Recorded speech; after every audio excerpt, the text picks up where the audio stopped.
Assalamualaikum warahmatullahi ta'ala wabarakatuh. Bismillahirrahmanirrahim. Alhamdulillahirabbil alamin wa bihi nasta'in ala umurid dunya waddin.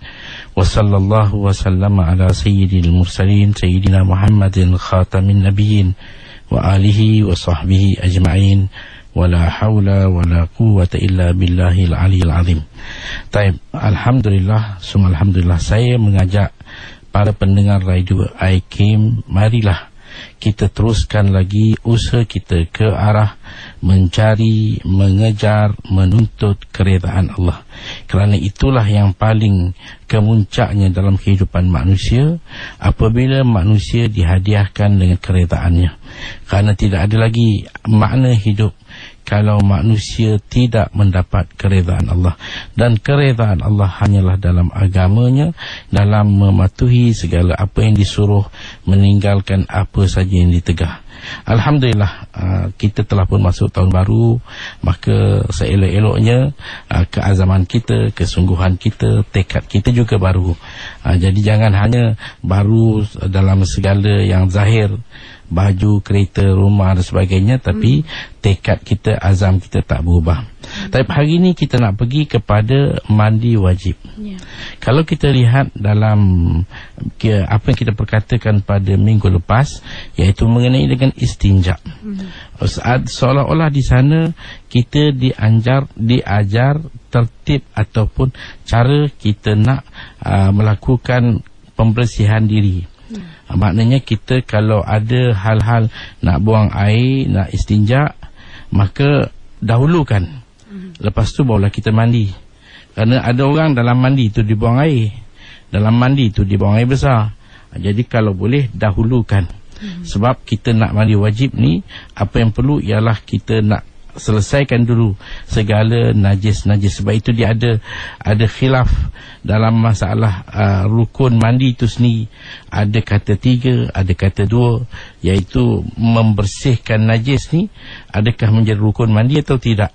Maka untuk selesaikan, kita kata kita selesaikan istinja dulu. Lepas tu barulah kita mandi dengan 2 rukun yang utama, iaitu niat kita dan ratakan air seluruh badan. Untuk para pendengar, apa yang saya boleh katakan, mandi ini ada beberapa jenis. Ada yang mandi wajib tapi tak perlu niat. Tak niat pun tak ada masalah, tapi wajib, iaitu apabila badan kita berlumuran dengan najis, ataupun mana-mana bahagian badan yang kena najis dah kita tak perasan kat mana. Jadi dalam 2 keadaan ini, badan kita penuh najis, ataupun ada najis yang kita tak tahu kat mana tempat. Mungkin di kanan, mungkin di kiri, mungkin depan, mungkin belakang. Dalam 2 keadaan ini mandi kita tak perlu niat. Mandi saja.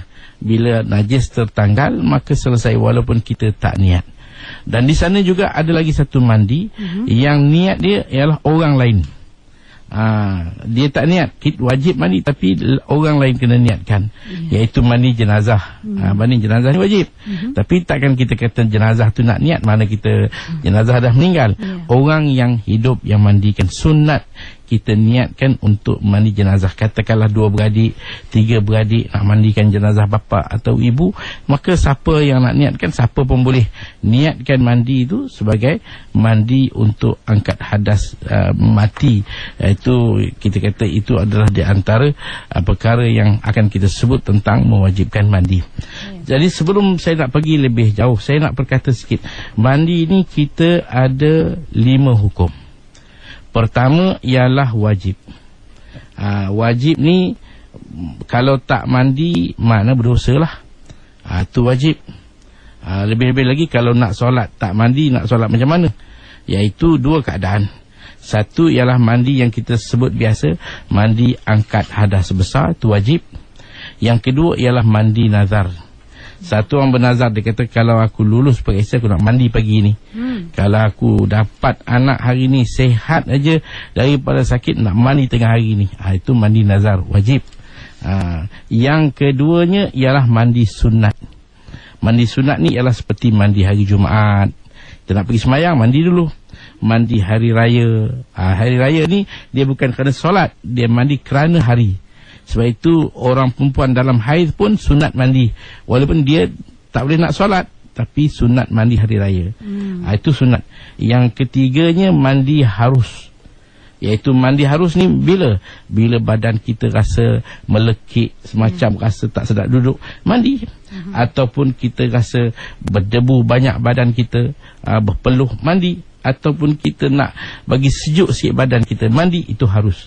Yang ketiga. Yang keempat, makruh. Makruh mandi, iaitu bagi orang yang berpuasa, dia mandi berendam. Orang puasa dia duduk dalam air, lepas asar dia turun, katalah dia ada kolam ke sungai ke dekat rumah, dia duduk sampai dekat waktu buka baru dia keluar daripada air. Kenapa kau duduk air? Kata tak rasa lapar. Duduk luar ni rasa lapar. Itu makruh, kerana takut nanti boleh membawa kepada batal. Dan yang kelima, haram mandi. Kalau kita mandi dengan air yang disediakan bukan untuk mandi. Sebagai contoh, ada setengah-setengah tempat air ni dia disediakan untuk minum. Dia buatkan air sejuk untuk minum. Kita ambil air tu buat mandi, tak boleh. Ataupun kita mandi air yang orang punya. Kita curi air, banyak berlaku di taman-taman yang baru nak buka, air dicuri masuk. Itu air dipanggil air marsub, air curi, kita ambil hak orang. Itu hukum dia haram. Jadi kalau boleh kita elakkan daripada buat benda yang haram, kita buat perkara yang kita disuruh oleh syarak, sama ada mandi yang wajib atau yang sunat. Saya dengarkan pemanggil kita yang pertama, Kak Ros dari Selangor. Saya nak tanya, boleh tak wanita yang sedang uzur membaca secara lafaz ayat Al-Quran yang terdapat dalam zikir Al-Ma'surat oleh Imam Hasan Al-Banna? Yes, sir.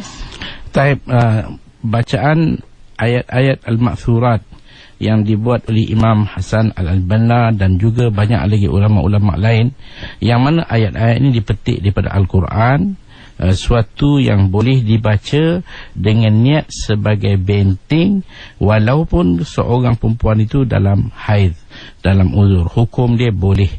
Sama juga kalaupun kita baca surah-surah pendek seperti 3 kul huwallahu ahad, kul a'udzu birfalaq, kul a'udzu birabbin nas, seperti mana amalan yang dibuat oleh Aisyah radhiyallahu anha sebelum tidur.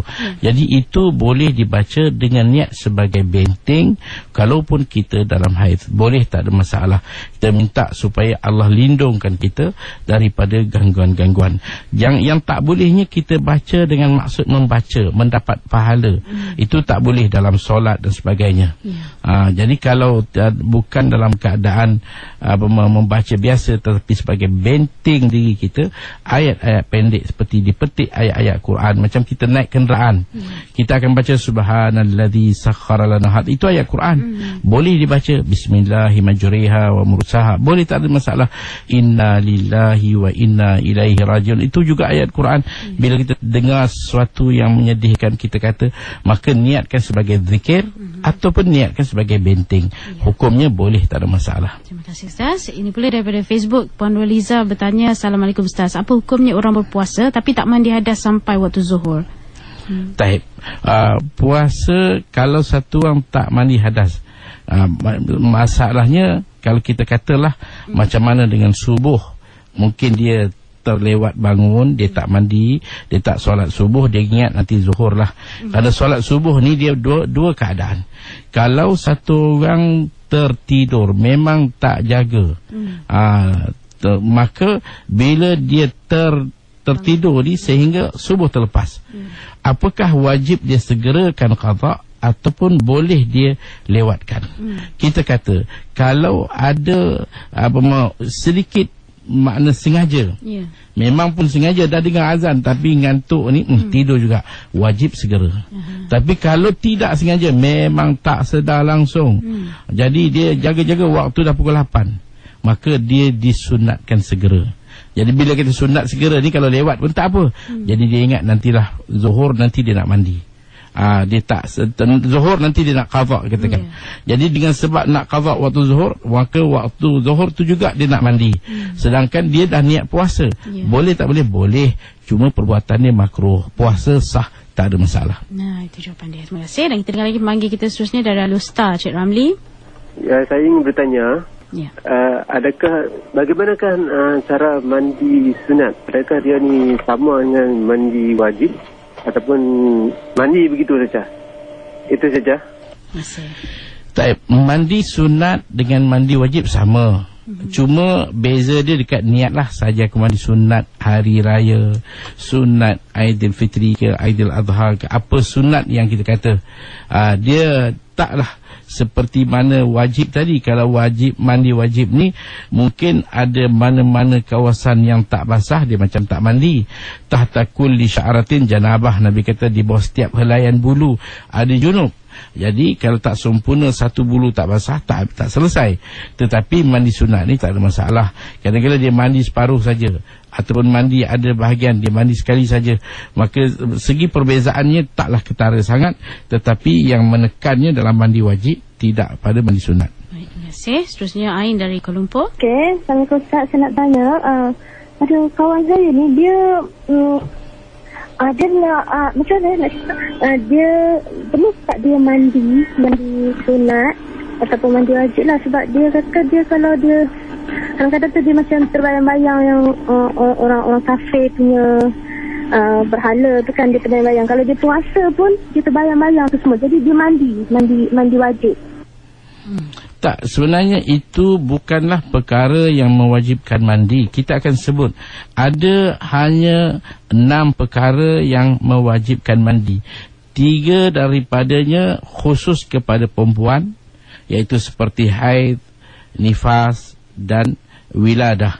Dan 3 lagi berkongsi laki-laki perempuan, iaitu bila berlaku perhubungan jenis, ataupun keluarnya air mani, ataupun berlakunya kematian. Ini saja. Kalau kita terbayang-bayang apalah bayangan sekalipun, maka itu tidak mewajibkan mandi. Tak perlu kita mandi. Mana mandi wajib untuk memberikan kita kelulusan kepada masuk solat. Itu maksudnya mandi. Kalau kita tak mandi, kita tak lulus. Mana ujian kita tak pas, kita tak boleh nak solat. Kalau kita solat dalam keadaan kita berjunub, hukum dia haram dan boleh membawa kepada dosa besar. Itu dia. Syah dari Shah Alam seterusnya. Okey, kita nak sembahyang sunat hari Jumaat.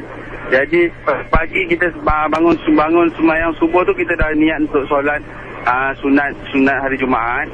Lepas tu kita bekerja, jadi badan kita pun dalam keadaan peluh atau dan sebagainya lah. Jadi lepas tu kita terus pergi sembahyang Jumaat. Adakah kita dapat fadilat yang mandi sunat Jumaat tu? Mandi hari Jumaat disunatkan kita mandi. Jadi apa yang perlu kita faham, bila mula masa sunat mandi? Jawapannya bermula dengan terbitnya fajar. Mana subuh tu masuk saja waktu, dah boleh kita niatkan mandi sunat hari Jumaat. Jadi bagi mereka yang bekerja pada hari Jumaat, maka dia akan mandi. Nak pergi solat subuh ataupun mandi nak pergi kerja, maka niatkan saja aku mandi sunat hari Jumaat, sunat untuk solat fardu Jumaat. Kita pun mandi. Lepas tu kita pergi kerja. Lepas tu bila dah sampai waktu solat Jumaat, kita pergi solat Jumaat. Maka mandi kita tadi apakah dikira sebagai mandi sunat Jumaat? Kita kata ya, memang pun, kerana kita telah mandi pada ketika waktu yang telah mula, iaitu dengan terbitnya fajar. Dan habis bila? Habis dengan waktu yang mana tak sempat. Kalau kita lepas mandi, kita nak solat Jumaat, tak sempat dah. Itu waktu dia habis. Mana kalau kita mandi je, orang dah habis solat. Itu waktu dia dah habis. Sebab itu orang yang tak perlu pergi solat, macam perempuan, kanak-kanak, orang yang sedang sakit, tak sunat mandi Jumaat. Kerana yang nak pergi solat, dan sebaik-baik mandi ni bila waktu dah dekat nak hampir Jumaat. Bila nak pergi, kita kata lagi 1 jam mandi, kita lagi 2 jam nak pergi mandi. Itu sepatutnya. Tapi nak buat macam mana sekarang ni, kita bekerja. Jadi kita mandi waktu subuh tu, kita niat terus, hukumnya boleh dan dapat pahalanya, insya-Allah. Terima kasih. Cakap pasal mandi subuh, ada juga rakan kita Kifli bertanya, benarkah sunat mandi sebelum subuh? Rasulullah SAW dikatakan mandi sunat sebelum subuh. Wallahu a'lam bishawab. Saya tak pasti sama ada baginda mandi atau tidak sebelum subuh, kerana suasana negara Arab ni tak menentu. Kalau musim sejuk, kadang-kadang sebulan orang tak mandi. Tapi yang ada nasnya yang disebut ialah baginda akan mandi tiap-tiap malam dalam bulan Ramadan antara maghrib dengan isyak. baginda akan mandi tiap-tiap malam. Kerana suasana tarawih itu memang ada disebutkan kita mandi malam sebagai persiapan. Kalau hari bulan Ramadan aja nak datang isyak tu kita mandi dulu supaya satunya badan kita bau badan hilang, kemudian rasa-rasa ngantuk pun hilang dan lebih lagi kecergasan badan kita. Terima kasih Ustaz. Dengan saudari kita dari Johor. Soalan saya ada dua. Yang pertama, jika keluar angin dari tempat haid, adakah batal solat itu? Yang kedua, solat niat kita berjemaah tapi solat tu tak ada perkataan imam atau makmum. Lepas tu pada rakaat kedua tu baru perasan yang tak ada niat mengikut imam atau makmum. Adakah solat tu batal ataupun macam mana Ustaz? Sekian, terima kasih. Mengenai dengan angin tadi, kalau keluar angin, maka tak kiralah angin ni disebut amin qubulin au duburin, depan ke belakang. Kalau keluar angin maka batal lah. Kalau kita dalam solat, batal solat. Kalau kita di luar dalam keadaan berwuduk, batal wuduk. Adapun mengenai dengan solat, kalau kita tak niat, sebab dia masalah tu, kalau kita tak niat sebagai makmum tapi kita niat berjemaah pun memadai, ataupun kita niat ikut imam, itu pun memadai. Tapi kalau kita tak niat langsung, kosong, Allahu Akbar, kita sahaja imam di depan. Dia niat imam sahaja aku solat fardu zuhur, dia tak niat imam, tak ada masalah kerana dia imam, tak wajib niat, sunat niat. Kita makmum, kita solat Allahu Akbar sahaja aku solat fardu zuhur dengan tidak ada niat jemaah ataupun niat makmum atau niat ikut imam, tak ada masalah. Tapi nanti jangan imam rokok, kita pun rokok. Kalau secara kebetulan kita rokok, imam rokok, kita habis Fatihah kita rokok, imam rokok sama, kemudian i'tidal, tiba-tiba berlaku kita tunggu imam, kerana lagi imam tak angkat, kita tak boleh angkat kepala, maka di sana berlaku kita berhenti bukan pada tempatnya. Maka di sini perlu membuatkan kita ada ikatan dengan imam. Sebab itu dikatakan niat makmum ni wajib, sebab dia yang mengikatkan diri dia dengan imam. Maka kalau tidak ada ikatan, dia berhenti, dia baca Fatihah dah habis, imam baca surah, dia baca Fatihah saja, lama dia tunggu imam nak rokok, tak rokok, dia nak rokok sendiri, dia malu, jadi dia tak niat sebagai makmum, maka lama berhenti, dia batal solat dia. Maka dengan sebab itu wajib dia niatkan untuk mengikat diri dia dengan imam sebagai makmum. Maka sama ada dia kata usalli fardadh dhuhri arba' raka'atin ma'muman au jama'atan au muqtadiyan mu'tamman, itu semua boleh. Sahaja aku solat fardu zuhur 4 rakaat makmum atau ikut imam ataupun berjemaah. Itu adalah perkara yang kalau dia sedar dah 2 rakaat dah dia ikut imam tanpa niat apa, maka solat dia tak sah. Sebab berlaku dia menunggu penantian dia dalam pergerakan imam, itu membuatkan dia tidak ada apa-apa hubungan, maka solat dia tak sah, batal. Mana dia kena ikut semula, dia kena takbir semula kalau dia nak ikut imam. Kalau tidak, dia buat sendiri je lah. Itu dia jawapannya. Ya, terima kasih. Dan seterusnya Zulkifli dari Kuala Lumpur. Saya nak keluar negara selama 20 hari.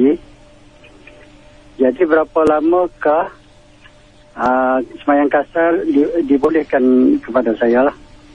Bukan semayang jamak, semayang kasar. Kita tengok kalau 20 hari ni yang kita nak pergi keluar negara, ke mana tempat, kita kena ada ke satu tempat, ke tempat yang tertentu. Kalau kita pergi ke tempat yang tidak tertentu, mana kita berpindah-pindah atas urusan, ya, urusan kita akan tamat dalam tempoh sekian hari, katakanlah, maka kita berpindah satu tempat ke satu tempat. Selama mana perpindahan tempat-tempat ni boleh, tak ada masalah. Tapi kalau kita dah tuju, contohnya kita keluar daripada Kuala Lumpur, hendak kita ke Jakarta, dan kita akan sampai di satu tempat di Jakarta, menginap di sana selama sekian tempoh 10 hari atau 20 hari, maka bila sampai je kita dah kira mukim. Kerana kita nak jadi mukim ni bila duduk lebih daripada 3 hari, tak dikira hari pergi dan tak dikira hari balik. Maknanya pergi balik tu tak masuk. Kalau katakan dia bertolak hari Khamis, sampai tolak pagi, sampai di Jakarta 2 jam perjalanan, dia pun sampailah tengah hari. Hari Khamis tak kira. Besok Jumaat tu baru dikira 1 hari, 2 Sabtu, Ahad 3. Kemudian hari Isnin tu tak kira. Jadi kalau dia ada dalam tempoh ni, maka dia masih dikira musafir, dia boleh qasar dan jamak. Tapi kalau lebih pada tempat ni, maka dia tak boleh qasar. Jamak ni memang dibolehkan kalau boleh qasar. Tetapi kalau kita bukan lagi sebagai musafir, kita tak boleh qasar dan tak boleh jamak. Terima kasih. Dan Ustaz, ada juga rakan kita dari Facebook bertanya, adakah yang dikatakan mandi taubat, Ustaz? Mandi taubat ni tak ada, cuma disunatkan bagi orang yang bertaubat mandi. Bila satu orang buat kesalahan, maka itu mandi sunat je lah. Dia bukan kita sunat taubat, tapi apa-apa kalau kita buat satu kesalahan, kita rasa insaf, kita sunat kita mandi. Sebagai kita kata mandi sunat, mandi bersihkan apa sajalah kekotoran kita, memberikan kita lebih segar, lebih insaf, lebih taubat dan sebagainya. Ada juga Puan Sakura bertanya, adakah perlu memulakan semula mandi bila lupa niat mandi wajib? Kalau kita lupa niat, macam contohnya satu orang, dia ada dua keadaan di sini. Saya pun pernah mendapat soalan ini. Satu orang dia dah mandi semua siap, lepas tu baru dia ingat, dia kata, Allah, aku patut mandi wajib tapi tak niat tadi. Maka dia kata nak niatkan yang telah mandi itu sebagai mandi wajib, boleh ke? Kita kata tak boleh. Dia bukan macam kita ni, kadang-kala masalah kita ialah yang kita ikut-ikut. Kalau satu orang kehilangan duit, duit dia jatuh tercicir kat mana dia tak tahu, kemudian dia puas cari tak jumpa, maka dia kata aku niat sedekah je lah. Siapa dapat ambil lah sedekah. Padahal kalau awal tu dia tak sedekah, dah cari tak jumpa pun nak sedekah, jadi kemudian dia baru nak niat, itu tak jadi. Jadi kalau kita dah mandi, katakan kita dah mandi separuh sampai dekat pinggang, baru teringat bahawa kita wajib mandi, maka kita kata sekarang ni awak baru mula. Yang tadi awak mandi tu belum dikira lagi, kena basuh semula. Mula semula ya. Terima kasih. Dan kita dengar seterusnya dari Johor, Puan Zabida. Saya nak tanya Ustaz, kalau saya ni ialah kata mandi wiladah tu wajib, mandi wiladah tu kan mandi bersalin, tapi masa bersalin makin tak mandi wiladah, mandi nifas saja, macam mana tu? Mandi wiladah dan mandi nifas memang selalunya orang confuse. Apa sebenarnya? Kita kata macam ni, kalau seorang perempuan melahirkan anak dengan tanpa ada darah yang keluar, anak tu keluar kering, tak ada darah pun.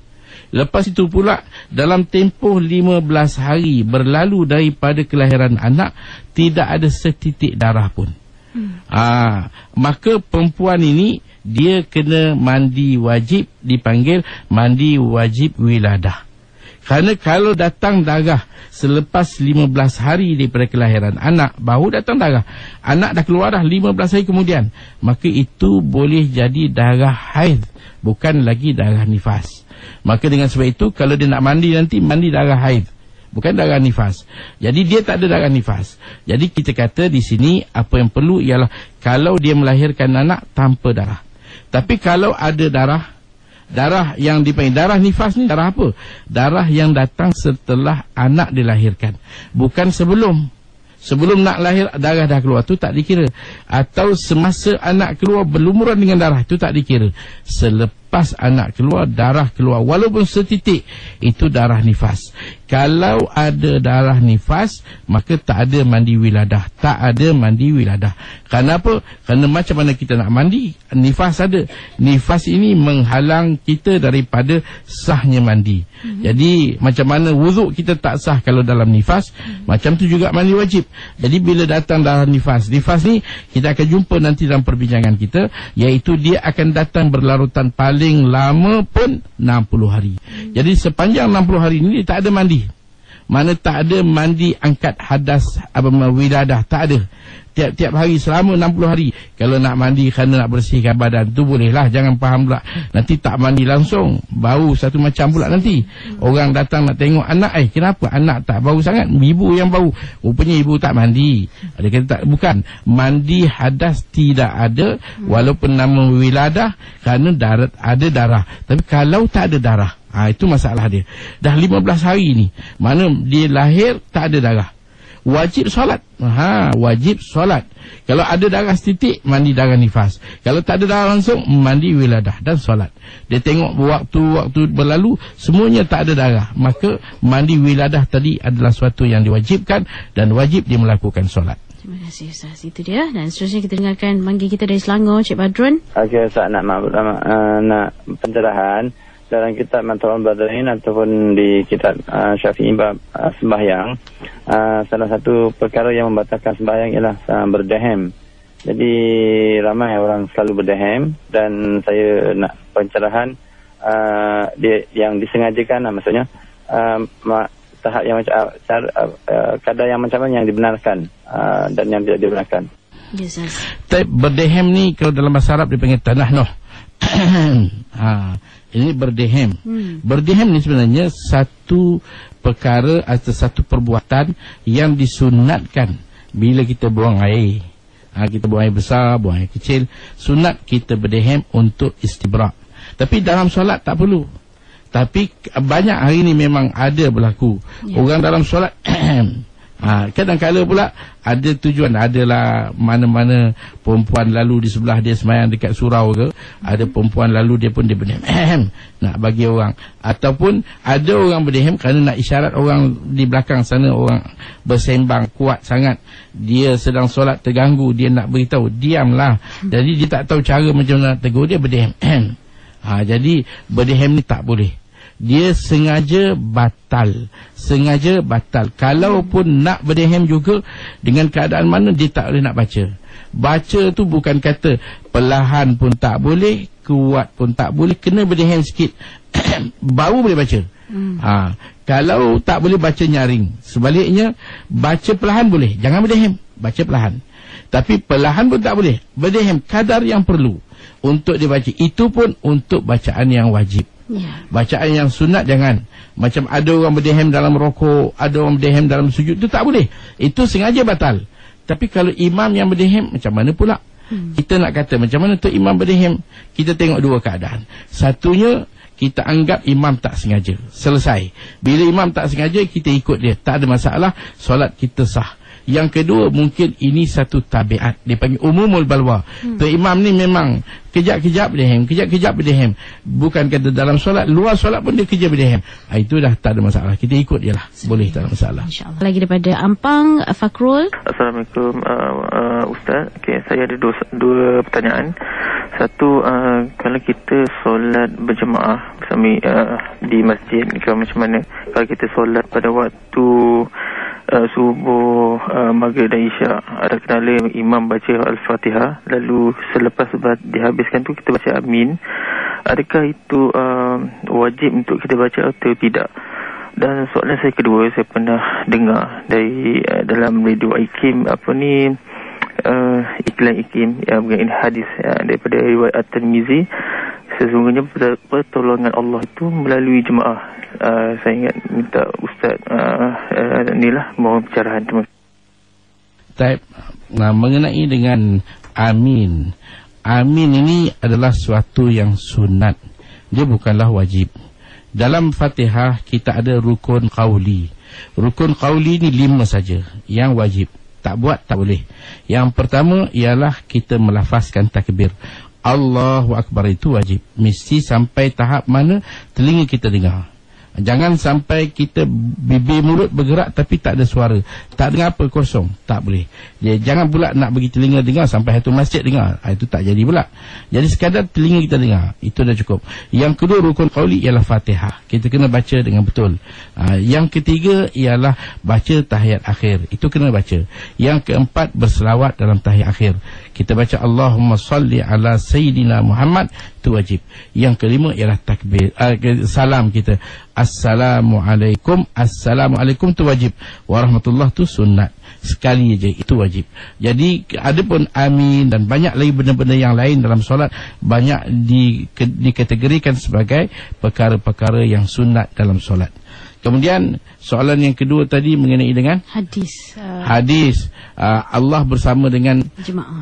Memang nasrullah ma'al jamaah ataupun yadullah ma'al jamaah.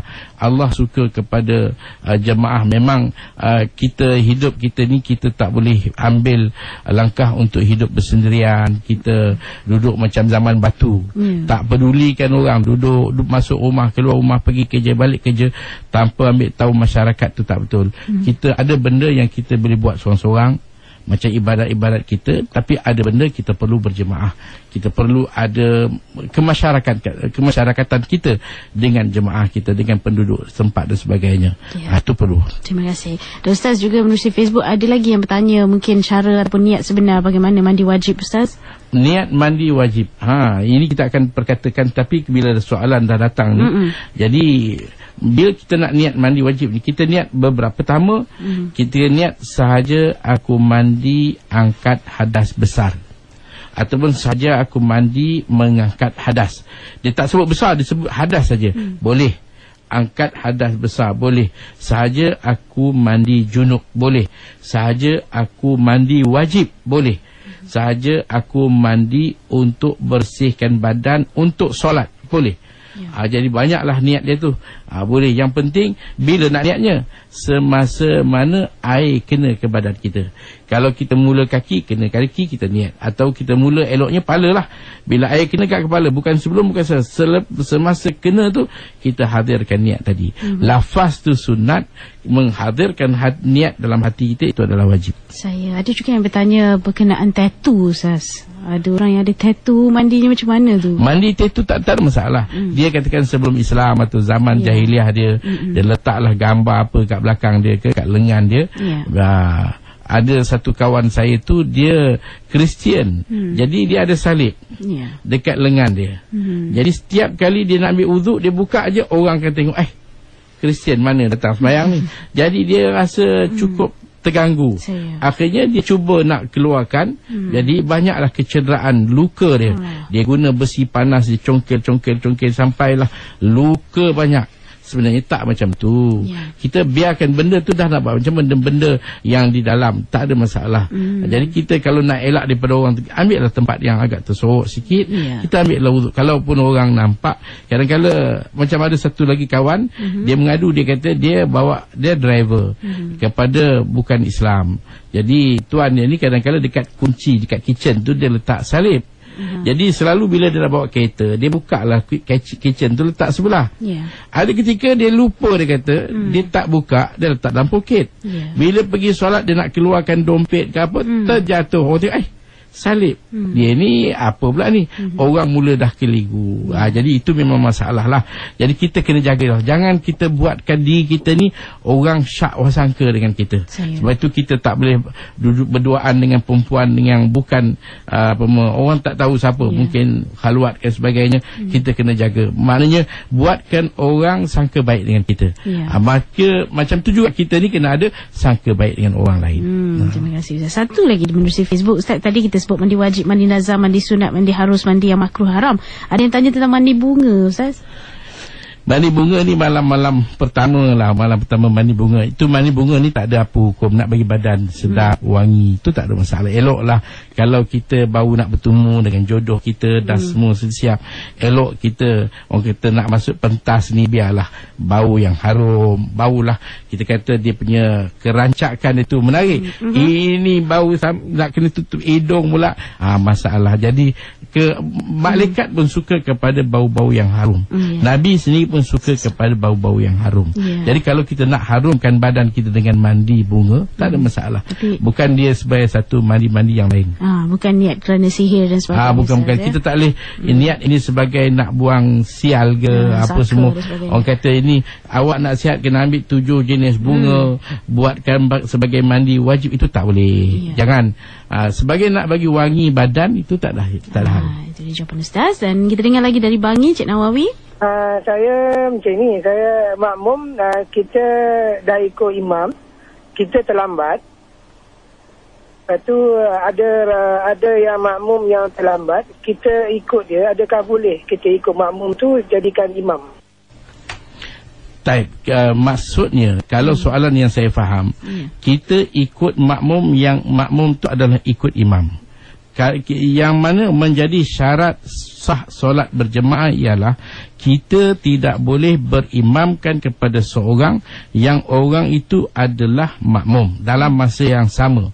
Tapi kalau kita ikut satu orang ini setelah imam selesai bagi salam, kita datang, kita tengok imam dah dekat nak bagi salam, elok kita nak masuk, imam assalamualaikum, kita tak sempat, bangun beberapa orang yang mereka ni adalah masuk, kita ikut dia, boleh, tak ada masalah. Kemudian bila kita bagi salam, kita tengok ada pula orang ikut kita, maka begitu bersambungan. Macam contohnya hari Jumaat, hari Jumaat kita nak solat Jumaat, kalau kita datang lewat sehingga kan kita sempat untuk rokok bersama imam pada rakaat yang kedua, kita sampai Allahu Akbar, rokok, takbir, imam rokok, kita rokok, bermakna dapat satu rakaat. Lepas tu imam bagi salam, kita bangun satu, tambah satu, datang orang lain ikut kita juga, dia dapat satu, datang orang lain ikut kita, sampai selagi waktu zuhur tak habis, semua itu dikira Jumaat. Walaupun dia ikut kita seorang je, imam dah habis dah, dia ikut kita satu orang, yang orang yang belakang pula ikut satu orang juga, berangkai-rangkai, semua pakai ikut satu-satu, tetapi kerana dapat satu rakaat dikira dapat Jumaat. Itu dia. Dan seterusnya Yati dari Kuala Lumpur. Assalamualaikum Ustaz. Saya nak tanya kawan saya ni kan, sebab dia beritahu saya, tapi saya segan lah, tapi kan dia beritahu saya, dia kata selama ni kan dia mandi wajib, dia tak tahu. Dia tak tahu pun pasal mandi wajib. Lepas tu dia tanya saya macam mana cara dia, saya pun tak nak beritahu dia kan. Lepas tu dia tanya saya lah, lepas tu saya pun dia suruh saya tolong tanya Ustaz dah, sebab baik Ustaz. Mandi wajib ni, mandi yang kita kata mandi yang diwajibkan syarak untuk melepaskan kita kepada boleh solat, itu maksudnya mandi. Jadi dia ada sebab dia yang kita sebut tadi, 3 khas perempuan saja, laki-laki tak masuk, iaitu bukan bila datang haid, bila berhenti haid, bila berhenti nifas, dan bila berlakunya wiladah. Itu adalah mandi wajib. Ataupun yang campur tadi, laki-laki perempuan, apabila keluarnya mani, ataupun apabila berlakunya perhubungan jenis, ataupun bila berlakunya mati, maka itu tak kira laki-laki perempuan, wajib mandi. Baik, terima kasih. Dengarkan pemanggil seterusnya, Sharifah dari Putrajaya. Tadi kan ada ustaz cakap berdehem dalam semayang tu tak boleh, batal ke? Habis tu kan soalannya macam ni, kalau kita tu mengidap penyakit batuk, okey, dalam solat kita tu batuk, habis tu adakah kita batalkan solat wajib kita tu, ataupun macam mana lagi? Ya, Ustaz. Masalah batuk ni bukan benda yang kita sengajakan. Berdehem tadi kita kata kalau sengaja batal, kalau tak sengaja terberdehem tak ada masalah. Batuk kita tak sengaja, kita nak batuk pula bukan satu benda yang kita boleh kawal. Tekak kita dah gatal, kita paksa batuk lah. Batuk sampai dah 1 jam baru habis. Apa macam Fatihah solat lah, dia tak batal, batuk tak batal, kerana dia benda tak sengaja, dia bukan kentut, dia bukan muntah. Dia kalau dia batuk-batuk keluar darah, muntah, itu batal lah, kena najis. Kalau batuk kosong tak ada apa, kalau batuk keluar najis, kerana muntah ni adalah najis, dia batuk keluar habis, maka keluar najis. Kalau bukan najis, maka tak batal, tapi dia kena kumur, dia baru saja makan, solat sekejap-kejap muntah. Jadi kalau dia ada air dekat tepi dia, kemudian dia boleh kumur dan buang, tak ada masalah. Dengan gerakkan yang sikit tak ada masalah. Tapi kalau keluar makanan yang dah lama masuk dalam perut, itu muntah tu najis, maka batal solat dia.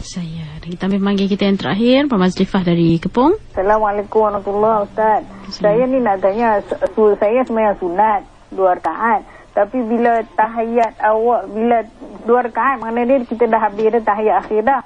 Tapi bagi saya lupa sangat-sangat, bila dah tahiyat tu, tengah tahiyat awal tu kita bangun. Bila bangun dah baca Fatihah semua, baru kita ingat yang kita ni sembahyang sunat. Macam mana kita nak teruskan ke, atau boleh berhenti kita buat balik ke, macam mana ke? Kalau kita solat sunat ataupun solat fardu lah, macam katakan solat subuh pun 2 rakaat, Atau solat zuhur 4 rakaat, tiba-tiba kita terlajak, kita tak perasan, kita dah bangun, solat sunat 2, tiba dah bangun rakaat ketiga. Solat subuh 2, tiba dah bangun rakaat ketiga. Solat maghrib 3, kita bangun ke rakaat keempat. Saya sengaja nak beri panjangkan jawapan ni supaya kita faham lebih dalam.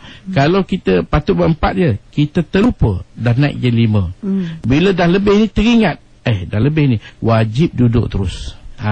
Jangan kita jalan dia, duduk terus dan buat tahiyat akhir.